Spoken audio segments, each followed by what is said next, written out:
This episode is presented by Audi. The all-new fully electric Audi Q6 e-tron is a huge leap forward, featuring effortless power, serious acceleration, and the most advanced tech of any Audi ever. Experience technology that puts you center stage with a panoramic digital stage, plus an optional screen for front seat passengers so they can kick back with a movie.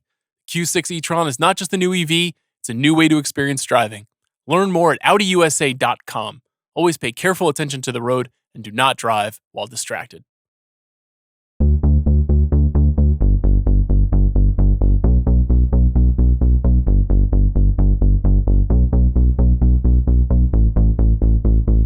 I'm Sean Fennessey. I'm Amanda Dobbins. And this is 25 for 25, a big picture special conversation show about The Handmaiden. You should have let me do a little... Is that what you want to do going forward? The Handmaiden. I mean, I guess it's in the title of the episode, so people already know. Yes, they're not surprised. Yeah. How do you think everyone's feeling right now? About this choice? Yeah. I hope excited. Me too. You know, I think there's been some speculation that this would be a wildly predictable list and it would be only movies that we've talked about in the past. And I don't think we've really talked about The Handmaiden very much, so I'm excited to talk with you about it today. No, it came out in like a special time just before the show. Yes. Or maybe it was like at the earliest, like the chrysalis phases of the show, if that's the correct scientific term. Absolutely. And now we are a full-blown butterfly. And that's out of the chrysalis. And he was a beautiful butterfly. That's the last page of The Very Hungry Caterpillar for those of you not in this phase of life. Yeah, so this is a fun one to get to talk about. Yeah, so this is a 2016 masterpiece by the South Korean filmmaker Park Chan-wook. It came out September 27th, 2016. It's available to stream now on Amazon Prime Video, where it has been available to stream throughout its entirety. Tell you what, I did not remember that this was paid for and released by Netflix. Amazon. I mean, Amazon. Yes. In part. Sorry. In part. Paid for by Amazon. But that is an important part of this conversation. It's also written by Park and co-written by Jang So-kyung, who is a co-writer on a number of Park's films. It's based on I would say, acclaimed and maybe even beloved 2002 novel by the Welsh novelist Sarah Waters. Shout out Sarah Waters. Sarah Waters' novel is set in 19th century England. This film, of course, is set in Korea under Japanese colonial control. In the 30s. In the 1930s, so just pre-war. And the title is Victorian slang for pickpocket. Fingersmith is. Yes, which is a punning reference to the dexterity of, quote, the lesbian hand, as the writer Laura Miller put it. And The Handmaiden is also sort of a punning reference to the lesbian hand. We'll get more into that discussion shortly. It stars essentially four actors: Kim Min-hee, Kim Tae-ri, Ha Jung-woo, and Cho Jin-woong. And this is a fascinating period piece. It is... Well, I'll give you the brief description of the plot for the listeners at home who are not familiar with this movie. We will be spoiling this movie throughout this conversation. If you haven't seen it, please turn this off and go watch it, because, and especially if you also have not read the Sarah Waters novel, it is propulsive and there are twists and you don't want to see the twist coming. Yes. So in this story, with the help from an orphaned pickpocket, a Korean con man devises an elaborate plot to seduce and bilk a Japanese woman out of her inheritance. That is some of the story, in a way. That's the first 20 minutes. It is the first 20 minutes. Okay, so the question that we always open this conversation with is, why did The Handmaiden make this list? I've accumulated a significant number of reasons for this. Right, because you're kind of talking yourself into it a little bit. I don't want to spoil our selection committee conversation. But we can spoil this part of it. We can say that we went back and forth between The Handmaiden and Old Boy, which is, of course, Park Chan-wook's like breakthrough in America, at least, revenge, psychotic thriller, depressive, whatever is going on there. Existentialist action masterpiece. Yeah. And what he was first known, at least in the US, for, and I think what a lot of people might assume would be on this list. And we went back and forth, and I do think I said to you, if you would like to put Old Boy, you can do it. I'm open to it. I understand its historical significance, the fight in the hall. Yeah. We all know. For me, this is a no-brainer. So I didn't have to talk myself into this. I just prefer The Handmaiden. When I was making my list in my head, I went to The Handmaiden first. Oh, I think Old Boy is quote unquote more important, whatever that means, to the canon, to the introduction of, the South Korean new wave cinema and all these things that happened. And we'll be talking about it as we go through this episode and frankly through this list. But this movie, I think, is the culmination of a lot of what he was driving towards, but just done in a slightly different register, which is to say, it is quite violent, like Old Boy, in a slightly different way. It is quite sexual. It is quite extreme. It is quite intense. It is a pure thriller. He is one of the great living thriller filmmakers. Yes. It also, I think, is elevated, I guess, by the historical setting, the milieu, the production design. It being a period piece, I think, is actually a very comfortable place for Park, even though he doesn't make a lot of period pieces. He tends to make more contemporary set thrillers. So this is a little bit outside of what he's most familiar with, but also I think really speaks to one of his strengths, which is sort of like complicating what seem to be simple stories with this like depth of design that goes into the stories. So this movie in particular, because of Waters's kind of source material, is really naughty. Yes. And really kind of obsessed with class and power and gender dynamics and sexuality and the way the power is conferred in sexuality. And so this is like really rich text for him. He tends to work on original material most of the time, and this being an adaptation makes it a really fascinating one. So it actually was not a hard choice. Oh, good. I'm glad. For me. Yeah, I think to when I think Handmaiden Island. Yeah. Well, the thing is like there's the list that represents everything that matters to cinema history, or at least the 21st century, and then there's what you really like the best. Yes. I think this is probably my favorite of his movies, so that's the end. This movie's wild. That everything that you just said in terms of it being a marriage of even of his themes and interests, and also his tremendous craft skills, production design, but also just things being very weird and funny and unexpected. And he's adapting a novel, so there's a lot of story. Like it moves. Yeah. It is propulsive. And just when you think you know what's going on, it shifts in a way that is disorienting just on a basic story level, but is certainly in his wheelhouse. So it's a great showcase for him.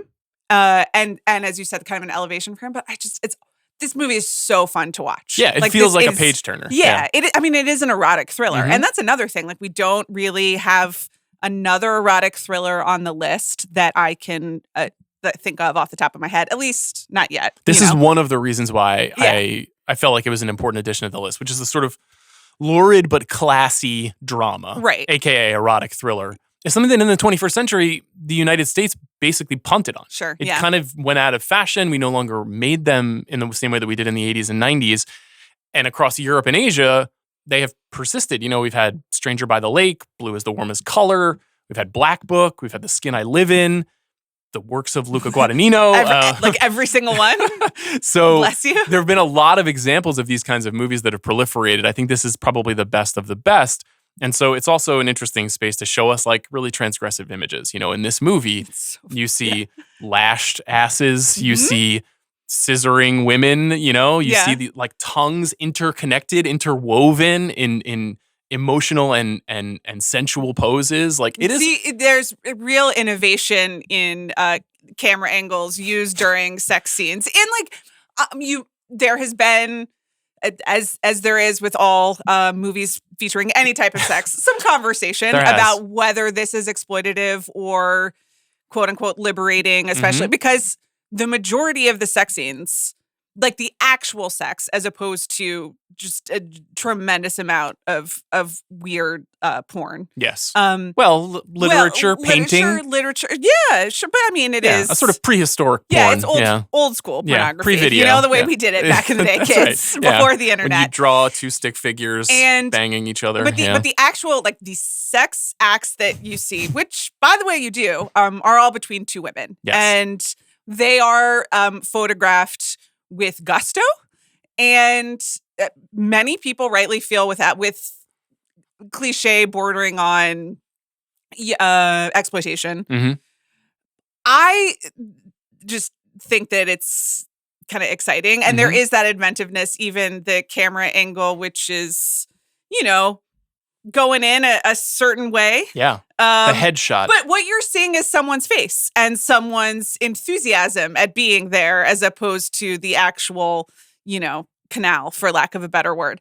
So Canal, eh? Well, I'm entry point. Well, like all of the various like euphemisms that are read in the reading scenes are like floating through my head right now. This sex is the text of the movie in a lot of ways, and it is their sex scenes are the only like pleasure, only like freedom, only like actual expression of feeling in the entire movie. Mm-hmm. So for me, it works. But if you would like to read the scissoring debate, like that's available for you online. Yeah, I acknowledge that. I have respect for that criticism, but we can talk about it, I think, in the context of character and plot, because in this story, this young woman who Kim Min-hee portrays is the niece of a very powerful man, a Korean man who has moved to Japan, who is attempting to essentially become a naturalized Japanese citizen and to adopt this sort of Japanese lifestyle. This man is a forger, and he's a collector of rare things. And in the event that he can't collect the rare thing, he makes a fake version of it. Right. And he draws the nobleman from Japan into his kind of lair, his reading room, his study, where once his wife read these erotic stories, now he has enlisted his young niece to do the same thing. And he's building sort of the Library of Alexandria, but with written porn. Horny octopuses, yes. And in this movie, this character, Hideko, who Kim Min-hee portrays, effectively learns about sexuality by having this forced exposure at a very young age, I think as early as 5 years old, to this literature, to these paintings. And so when you fast forward further into her life, when she becomes kind of ensnared or does the ensnaring and the con that is attempted, and she falls in love with the character who Kim Tae-ri plays, the sex that they're having is sex that she learned about in these books and in these paintings. Right. So when Kim Tae-ri's character is sort of like, wow, this is your first time? It's like, yes, it's her first time, but she's been studying for the test for 20 years. Like she's really ready, and she's kind of overdoing it. Forgive this comparison, but I think this is very applicable to modern times. You sometimes hear women say when they're having relations with a man for the first time, that like the man is trying to act like he's in a porno. Yeah, exactly. Because he's been watching porn his entire adolescence, and then he's like bringing the moves to the table that maybe are not actually what it's like when you're intimate with someone. And so the movie is the same way that this movie is this kind of outsized, over-the-top thriller. The sex scenes are outsized and over the top for reasons that are informed by the character. So like, I think any movie that is about two lesbians directed by a man is going to come under this criticism, and I understand that. I think in this case, it is more than earned. I think Blue is the Warmest Color is an interesting comparison point, a movie that received significant accusations of exploitation and unrealistic sexual portrayal in a movie that is otherwise more gritty and sort of more realistic.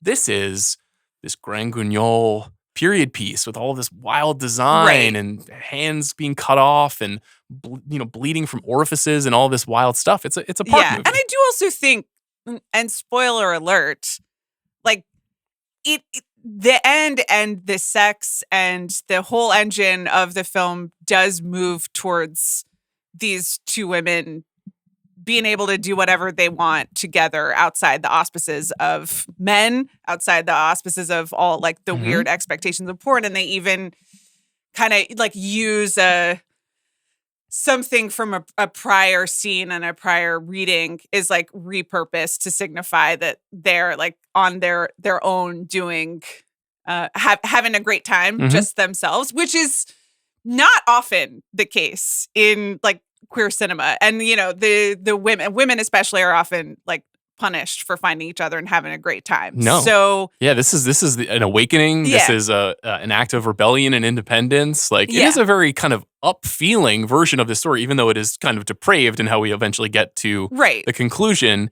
like they are very naked on screen. So, they are deeply naked. Yeah. Both actresses are, they look great. Kim Tae-ri in particular, this is her feature debut as a performer. Kim Min-hee is an interesting actress. She is best known, I think, as the muse for Hong Sang-soo, another Korean director who is a part of this wave of filmmakers, along with Bong Joon-ho and Kim Ki-duk and Kim Ji-woon and all of these filmmakers who kind of emerged in the late 90s, early 2000s.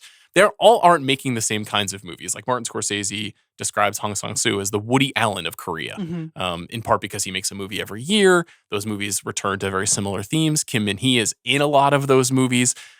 Those movies are nothing formally like The Handmaiden. Kim Tae-ri never acted before and is put in this incredibly vulnerable, yes, open, revealing situation. And this character is also really interesting because when we're introduced to her, we feel that she has the upper hand. Yeah. And by the time we get to the end of the first act and the movie is cut into 3 acts in a formal way, it indicates when we're moving to a new act, the tables turn on her dramatically. Yeah. It's so exhilarating. It's an incredible moment in the movie. Yeah. And it had that great feeling when you're watching a thriller, when you're watching a David Fincher movie, when you're watching a Bong Joon-ho movie, where you're like, oh, is this really? Yeah. Oh no! And you're like, and then you're confused for a second, and then you have this moment, this dawning realization of the story is not what it was presented as, which is also obviously a great literary trick. I haven't read the Sarah Waters novel. Did you look at it? I looked at it. I was not able to read all of it, but it is broken into 3 parts, and the basic plots, even down to the uncle is a collector of literary porn, are the same, but that first act reveal is I think pretty exact. Okay. Or, as close enough as an adaptation gets. Yeah, I mean, I think that in particular is really fascinating. And then I think the reading sequences where we see what this devious uncle is forcing his family to do are fascinating. The movie is like a story of shifting perspectives. The 3 parts have 3 different perspectives. We see the movie through the eyes of all of the main characters at various times. But then also during these reading sequences, we see the story that is being told through the eyes of the men who are observing the story being read and placing themselves in this kind of traditional dom-sub story of like being submissive to a powerful woman. Right. Who is in fact, in the reading of the story, the opposite of powerful, but has been forced to read those stories by her domineering uncle. So like, it's just a really layered psychological mind game of power. Right. And also in all of that, indicting the audience at the same time and bringing in like how you watch a movie, how you watch these things, how you consume porn, I guess, but really any sort of sexual content. And really just how your mind processes these images and the audience's or the viewer's like relationship to them. It's pretty fascinating. It's really, really smart. There are a handful of, I guess, famous works that are cited in the movie. The Dream of the Fisherman's Wife. Whenever you hear someone say the word hentai in a joking fashion on this podcast or maybe elsewhere, this sort of like the octopus raping a woman, this is probably the painting that they're thinking of.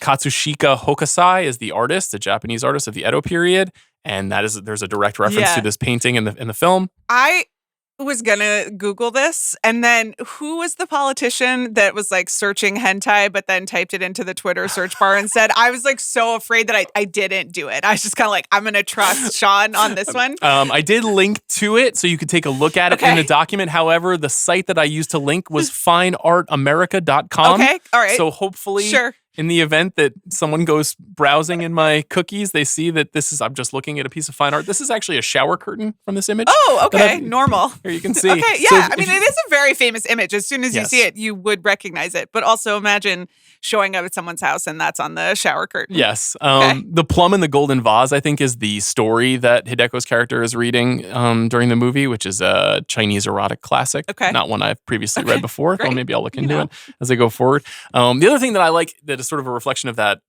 guys watching porn thing is near the end of the film, the uncle character is inquiring with someone in the story who has had sex with his niece, and he's asking very specific questions about like how it was and what it was like. And it's real like virgin energy. It's real like never had sex before. Yeah, never been outside of that basement or that reading room. Yes, even though this was a married person and the fate of his wife is a big part of this story.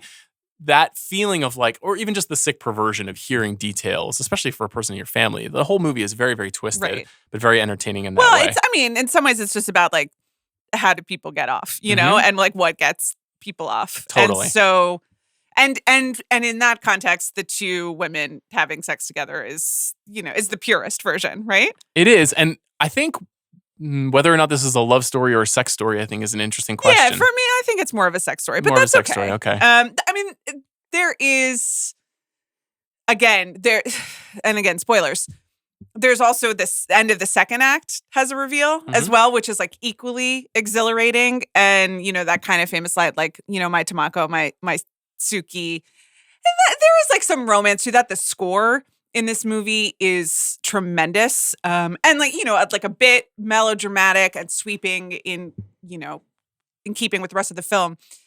So once they like get over the fence together and are running through the field for the second time and the music is going, there is something like traditionally pretty romantic about it, I guess. But no, they're just kind of like, there's no them falling in love. There's just deep seduction. Like the scene in the bath with the tooth, which is like very hot, but where she's filing it down. Yeah. But that's they aren't exchanging ideas. No, but they're all of those images, like in all of Park's movies, are sometimes they're like these really leaden metaphors, or they're just like banging you over the head with things. Where it's just like, I can smooth down what's sharp in your life with like my gentle touch. Sure. Like there's some very obvious stuff. But I think if you looked at the poster of this film, even though it does have this kind of gesturing physical touch, where she's holding one character's hand and there's a hand on her shoulder, you would still think, this is like a pre-war stately, Korean period piece. Right. This is a piece about the occupation of a country. This is a piece about class. It is those things, but it's also just this like horn dog extravaganza. Yeah. And the thing that I have... And it's about sex as power and completely. Sex and the way that sex is floating under everything from a class structure to the way lives are organized. The thing is, the secret of like most costume dramas and period pieces is that like there's no sex and everyone is like terrified of sex but it is all essentially still about sex, because it's about like who is allowed to have sex, who's not allowed to have sex, who is having sex. It's like how all the worlds are organized and have been forever. So this is just kind of making it extremely literal. Sometimes when you read about the evolution of movie history, you hear that some filmmakers are stymied by censorship laws and what they could or could not show. And if you look at someone like Park, I think one of the great things about looking at movies through the arc of 100 years is if you like a certain kind of movie, in this case a thriller, you can say, okay, they really start, let's just say for the sake of conversation, with like Fritz Lang's M, and then Alfred Hitchcock kind of takes the ball and runs with it and makes a very specific kind of movie that is very much in the lineage of this movie, a movie about sex and power, about wealth, class, and the exertion of those things from men to women. Sometimes Hitchcock's movies can be really cruel. There's very cruel elements in this movie too. But because of the times in which he was making them, they didn't really feature any sex. They hardly featured any nudity at all, even leading all the way up to the 1970s. It feels like Park is basically just like continuing the mission with a movie like this, which is like, how can you be both a pervert and kind of like ethical in the storytelling, for lack of a better word? And also kind of interrogating like, what does it mean to actually want to see that? And as a viewer, as a consumer, as a filmmaker, I guess it's like, okay, we can do it now, but what does that mean? And are you just one of those guys sitting on the benches, imagining yourself in the story? Yeah, there's an interesting contrast too, though, because sex is a very messy endeavor. It's not, but this movie, like Hitchcock movies, is very symmetrical. It's very designed. There's sort of like the parting doors are a metaphor. Like the doubles the gowns, of everything. The way that everything is, the twinning quality of the characters, the two men, two women, a woman dressed as a man at a certain point. This idea of like deception and delusion matched with like the logic of life and the logic of power and money.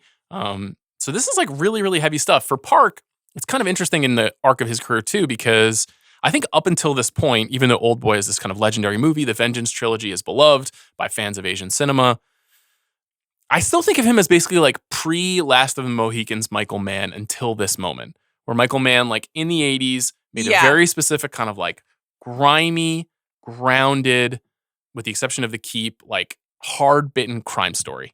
Like he was really great at that. If you look at Thief, if you look at Manhunter, like he was amazing at Miami Vice. Like he's a master of that thing, but it's kind of one thing. It feels like one thing. And this movie, I think, kind of like bumps him up into a new tier. There's a lot of interesting factoids around the release of this movie that I'd like to share with you. Yeah, great. I feel like it's a big part of its legacy. So like we can talk about what the legacy of this movie is specifically. So as I said, it's 2016. It's basically like it's not quite the conclusive moment of the Korean New Wave. I think that comes with Parasite just a few years later. We can talk about whether or not The Handmaiden was like a necessary step in getting Parasite into the American consciousness and Best Picture race in the way that it did. Not quite, but close. I think if you were a movie fan, this was probably, because of its Amazon provenance, the most widely distributed Korean film. Snowpiercer was a Weinstein production, but was primarily an American and English cast. So if you look at like the history of movies, like Oldboy wasn't like a box office hit. Right. It became kind of a cult movie. In 2016, though, it was not submitted as South Korea's entry in the Academy Awards. The Age of Shadows was submitted. And I think the speculation is because this movie is so sexually provocative and explicit. Yes. Explicit, yes. And historically, Korea doesn't really lean in that direction when they're submitting movies. The Age of Shadows was not nominated for Best International Feature that year. But this movie is like all of those filmmakers that I mentioned, all of these fascinating upendings of expectation that all those filmmakers brought to the table.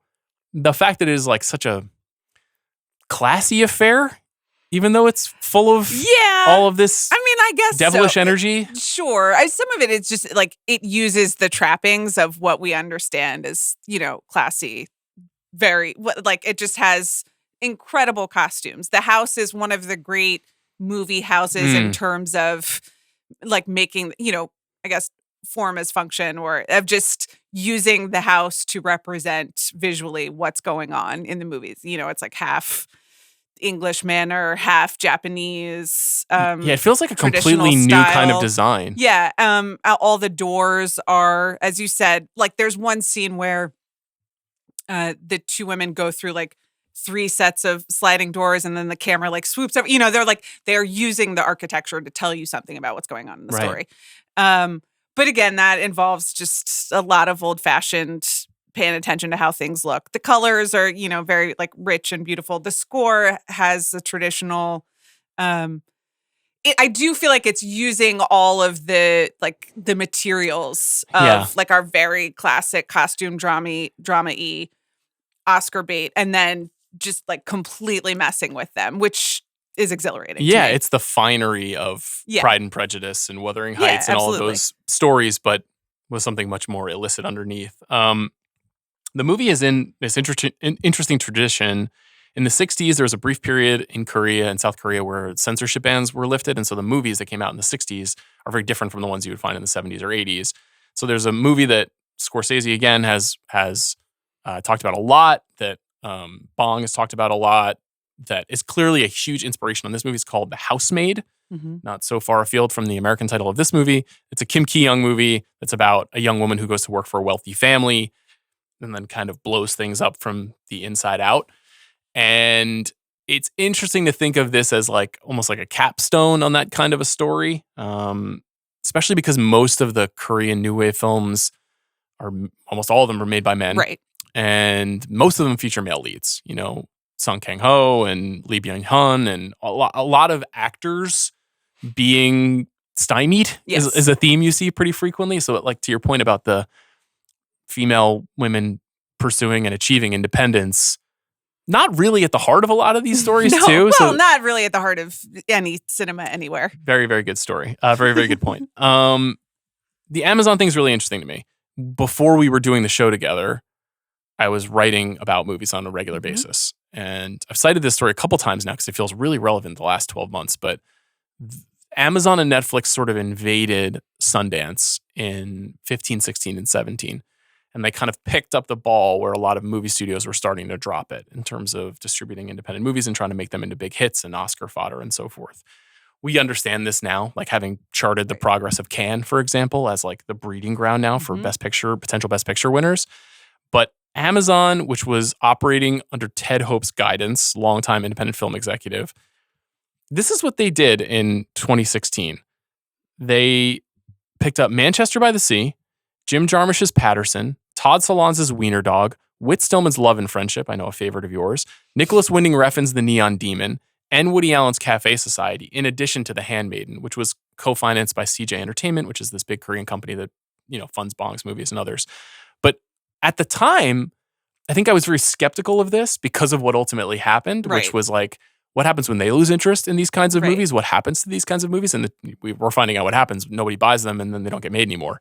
But at the time, kind of amazing. I mean, you can find all of these movies on Amazon right now. And Ted Hope and his team supported longtime filmmakers and got a bunch of movies made that never would have gotten made, which is so fascinating. You can find them. I mean, you have to really, really go searching, which is the other thing. Yeah. And you have to type out every letter before you get past The Handmaid's Tale. I would. Oh yeah, yeah. Which is just there's a lot of movies. Yeah, on Amazon now. Yeah. How are you feeling about Amazon Prime Video? Well, Michael Clayton was also available on Amazon Prime Video. Streaming, yeah. I'd like to, please remind me to make a note of where you can find the movie on every one of these episodes. So this one won't expire, though, I don't think, because Amazon retains the rights. I appreciate that. Yeah. This movie also played Cannes. Mm-hmm. Interesting Cannes lineup. Your girl, Kiki Dunst, was on the jury this year. She is my girl. With George Miller, a number of other venerated filmmakers and actors. Daniel Blake won that year, which is relevant to me because this is the second time that a Ken Loach movie won the Palme d'Or.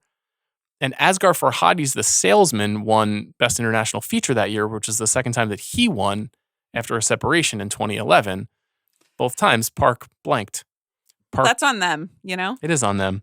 Other movies at Cannes that year, The Salesman, as I mentioned. Quite a lineup. American Honey. Yeah. Elle, a movie that would be a perfect double feature with The Handmaiden. Mm-hmm. The Neon Demon, Personal Shopper, Tony Erdmann, Patterson, I mentioned, and Loving, the Jeff Nichols movie. So, good lineup. Yeah, they do well. Cannes Film Festival. Yeah, I'd like to go someday. I've decided to add a final section this was fun. To these going forward. This is really good. So this is a recommended if you like. Yes. So The Handmaiden may be a little bit more unknown to some listeners of the show. As you said, we highly encourage people to check this movie out immediately.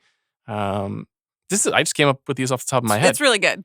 You can start with Gaslight, which is the origin of the phrase gaslighting. Right? There's some gaslighting in this movie. The Charles Boyer classic about a woman being tricked into believing that something was happening in her marriage that isn't actually happening. And then I think the Hitchcock duo of Vertigo and Rebecca is probably the closest to. Yeah, there's an absolute Mrs. Danvers just floating around in this one and a lot of illusions. Very much so. And I think Vertigo was the number one influence, according to Park, on this movie for him. And I think a movie that kind of changed his life. I mentioned The Housemaid, the South Korean film. Clouseau's Diabolique, which was remade in the 90s when we were kids, and a very bad adaptation of that movie. Bound, the Wachowskis, lesbian crime drama. You can see the connections there. Wild Things. Yeah, this is good. This was a really, really good pull. Kind of a perfect match, yeah, right? Yeah, because if you're gonna pull from an erotic thriller of our youth, it's like too classy for any of the Adrian Lyne domestic dramas. Like we're not dealing with the suburbs, but then it is also it goes there. It's explicit. In the way that Wild Things goes. Exactly. It's very explicit. It's not afraid of what's happening in its movie. It's not. Eyes Wide Shut, of course. Sure, yeah. Gone Girl. Love it. No, there's not a third gal in the Gone Girl delineation. I guess Carrie Coon's sister character is the closest that we get. Right. But not quite the same formulation. And then The Favorite, which I feel like fits pretty neatly into this. And I think Yorgos Lanthimos, also another European figure who's still making movies like this at a time when America has sort of ceased to do so. You have a great note here. Okay, yeah. As I was rewatching last night, I just noted that. So we've had two movies on the list, 2 movies in a row that hinge pretty significantly on involuntary commitment. So what does that say about us? What do you think it says? Just living in fear that someone's going to turn on, or are we living in fear of each other? That's true. What are the laws in California? We should probably educate ourselves. I honestly don't know. Do you think I could get you committed if I wanted to? After 7 years of podcast hosting together? I don't think so. I mean, I'm just going to go with what Arthur teaches us. Okay. Yeah, I have to assume that California is operating on the level with New York. What if I could convince your spouse that you needed to be committed? He and I are close. That is true. This is just another reason to never get married. Don't give anyone that kind of legal power over you, you know? Any closing thoughts on The Handmaiden? In addition to everything we said about how cinematically important and enriched and interesting it is, it's just really, really fun. It is very really, fun. It is quite a ride. Do you think this is the sexiest movie that will be on the list? It might be, because that is one thing that we negotiated was... There's another tough pick at number 23 that I can tease. It could be sexy, but could be not sexy. Oh, no, I thought 23 was something different. Well, we made some choices. Well, I hope maybe the audience can guess where we're going with this. Maybe. But, it was a sort of a this or that circumstance for us. Okay, because then I think maybe we rearranged the order. I thought 23 was like Amanda's pick coming through. It's not? Okay, that's later on. Though that in its way also does have sex. So that's true. That's true. It's like the kind of sex you don't normally see on screen. Yes. Not to spoil it. They're all Amanda's pick. Yeah. They are sort of. Thank you so much. Yeah. Are you trying to shift, responsibility on me because you're feeling anxious? You were shaking a little bit last week. What do you mean? I don't know. I could just feel your anxiety, and I have to say about to the you, revealing of the list. I feel great. Yeah.